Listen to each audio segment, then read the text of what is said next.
पंचवटी के अपने आश्रम में रामचंद्र सीता के साथ सुखपूर्वक रहने लगे। एक दिन जब राम और लक्ष्मण वार्तालाप कर रहे थे तो वहां पर अकस्मात रावण की बहन शूर्पणखा नामक राक्षसी आ पहुंची।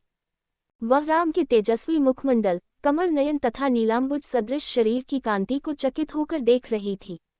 राम का मुख सुंदर था किंतु शूर्पणखा का मुख अत्यंत कुरूप था। राम का कटिप्रदेश एवं उदर क्षीण था किंतु शूर्पणखा बैदौल लंबे पेट वाली थी। राम के नेत्र विशाल एवं मनोहर थे किंतु शूर्पणखा की आंखें कुरूप तथा डरावनी थीं। राम की वाणी मधुर थी किंतु शूर्पणखा भैरवनाद करने वाली थी। राम का रूप मनोहर था किंतु शूर्पणखा का रूप विभत्स एवं विकराल था। उन्हें देखकर उसके हृदय में वासना का भाव जागृत हो उठा। इच्छानुसार रूप धारण करने वाली वह राक्षसी मनोहर रूप बनाकर राम के पास पहुंची और बोली, तुम कौन हो? राक्षसों के इस देश में तुम कैसे आ गए? तुम्हारा वेश तो तपस्वियों जैसा है, किंतु हाथों में धनुष बाण भी है, साथ में स्त्री भी है। ये बातें परस्पर विरोधी हैं। तुम मुझे अपना परिचय दो। राम ने सरल भाव से कहा, हे देवी, मैं अयोध्या के चक्रवर्ती नरेश महाराजा दशरथ का ज्येष्ठ पुत्र राम हूँ। मेरे साथ मेरा छोटा भाई लक्ष्मण और जनकपुरी के महाराज जनक की राजकुमारी तथा मेरी पत्नी सीता हैं। पिताजी की आज्ञा से हम 14 वर्ष के लिए वनों में निवास करने के लिए आए हैं। यही हमारा परिचय है। अब तुम अपना परिचय देकर मेरी इस जिज्ञासा को शांत करो, क्योंकि मुझे प्रतीत होता है कि तुम कोई इच्छानुसार रूप धारण करने वाली राक्षसी हो। राम के प्रश्न का उत्तर देते हुए वह राक्षसी बोली, मेरा नाम शूर्पणखा है। मैं लंका के नरेश परम प्रतापी महाराज रावण की बहन हूँ। समस्त संसार में विख्यात विशालकाय कुंभकर्ण और परम नीतिवान विभीषण भी मेरे भाई हैं। वे सब लंका में निवास करते हैं। पंचवटी के स्वामी अत्यंत पराक्रमी खर और दूषण भी मेरे भाई हैं। संसार में शायद ही कोई वीर ऐसा होगा जो इन दोनों भाइयों के साथ समरभूमि में युद्ध करके उन्हें पराजित कर सके। मैं सर्व प्रकार से संपन्न हूँ और अपनी इच्छा तथा शक्ति से समस्त लोकों में विचरण कर सकती हूँ।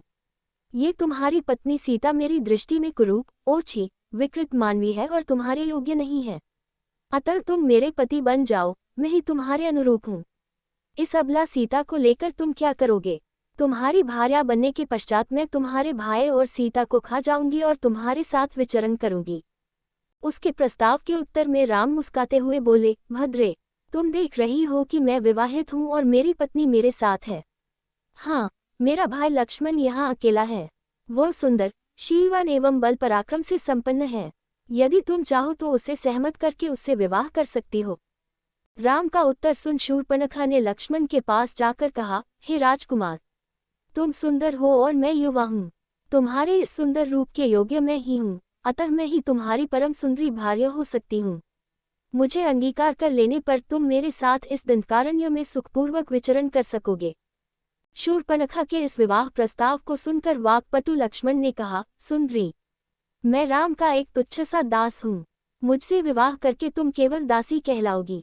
अच्छा यही है कि तुम राम से ही विवाह करके उनकी छोटी भार्या बन जाओ। तुम्हारा रूप सौंदर्य उन्हीं के योग्य है।